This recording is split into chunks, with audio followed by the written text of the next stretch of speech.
중국이 얼마나 어려우면 중국의 국가 주석인 시진핑도 경제 위기라는 말을 인정을 했습니다. 와, 이거 쉽지 않거든요. 이거 한번 보세요. 현재 중국의 발전이 일련의 어려움과 문제에 봉착했다. 시진핑 중국 국가주석이 이렇게 이야기했습니다. 다만 노력하면 완전히 극복할 수 있다. 발전에 대한 믿음을 굳건히 하고 전략적 집중을 유지하면서 실질적인 고품질 발전이 효과적이라는 중국 경제 광명론을 노래하라 이렇게 지시했다고 보도했습니다. 야, 이거는 여러분 진짜 있을 수 없는 일이 사실 벌어진 거라고 생각합니다. 사실 중국에서 지금 경제 지표 발표할 때마다 지표가 다 좋았잖아요. 경제 나쁜 지표 발표한 적이 별로 없습니다. 그런데 지금 시진핑 국가 주석조차도 경제 발전에 어려움이 있다. 문제에 봉착했다. 이 말을 썼다는 것은 지금 중국 경제가 굉장히 어렵다는 거예요. 이대로 가다가는 중국 경제 끝장난다. 이런 이야기도 현실이 된다는 뜻입니다. 오죽했으면 시진핑 국가 주석이 경제 발전에 어려움이 있다. 문제에 봉착했다. 이런 표현을 썼을까요? 그 정도로 지금 중국 경제는 굉장히 어렵다는 뜻입니다.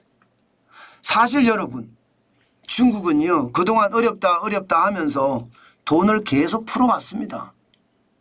1년 만기 신규 대출에 대한 금리 또 인하했잖아요. 2023년부터 보면 계속 인하예요. 2022년이라 갈까요? 좀 더 앞으로 갈게요. 코로나 팬데믹 때까지 갈게요. 그러면 2019년 12월에 4.15%인 금리가 그죠? 4.15%인 금리예요. 8월에는 4.25%였어요. 이 금리가 지금은요 3.35%입니다. 3.35%. 엄청나게 내렸잖아요. 금리를. 이렇게 금리를 계속해서 신규 대출에 대한 금리를 내렸어요. 그러면 경기가 나쁘니까 돈 빌려서 소비하라 그런 뜻이잖아요. 그런데 돈 빌려서 소비 안 한다는 뜻이에요. 여기에다가 5년 만기 우대금리도 마찬가지입니다. 2019년 8월에 보면 4.85%입니다. 지금은 7월에 2024년 7월 3.85%고요. 무려 1%포인트나 금리를 내렸습니다. 그런데도 불구하고 시장은 활성화가 안 되는 거예요. 실제 중국의 성장률을 보면 2분기에 4.3%잖아요. 중국은 기본적으로 여러분 5.5%는 성장을 해야 합니다. 그래야지 중국 그 거대한 인구가 먹고 살아요. 4.7%면요 실업자가 넘쳐나는 게 현실이 될 겁니다. 지금 그만큼 최악이에요. 게다가 이 발표하는 지표보다가 훨씬 더 어려울 수도 있다는 것 아니겠습니까? 이 발표하는 게 현실이 아니라 이거보다 더 어려운 것이 지금 중국 경제의 상황이다. 이렇게 이야기할 수 있습니다. 왜냐고요? 여러분 보세요. 제조업 구매관리자 지수가 지금 3월에 50.8이었거든요. 지금 7월에 49.4입니다.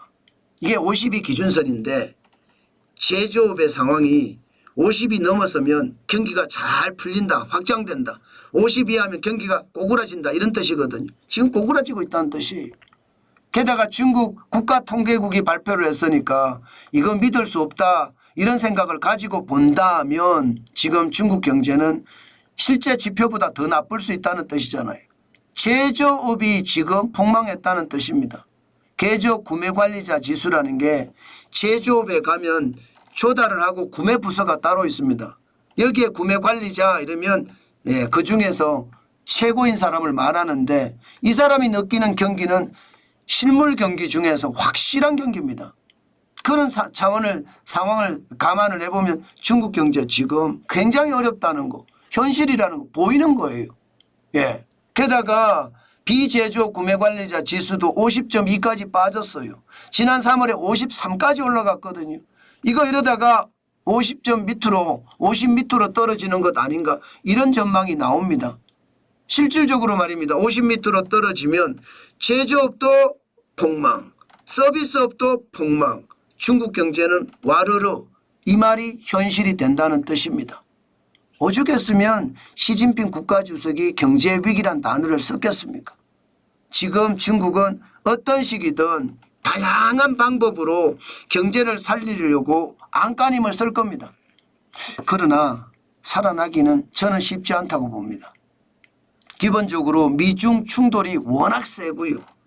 또 유럽과 중국의 충돌도 큰데다가 일본과 중국의 충돌도 만만치 않거든요.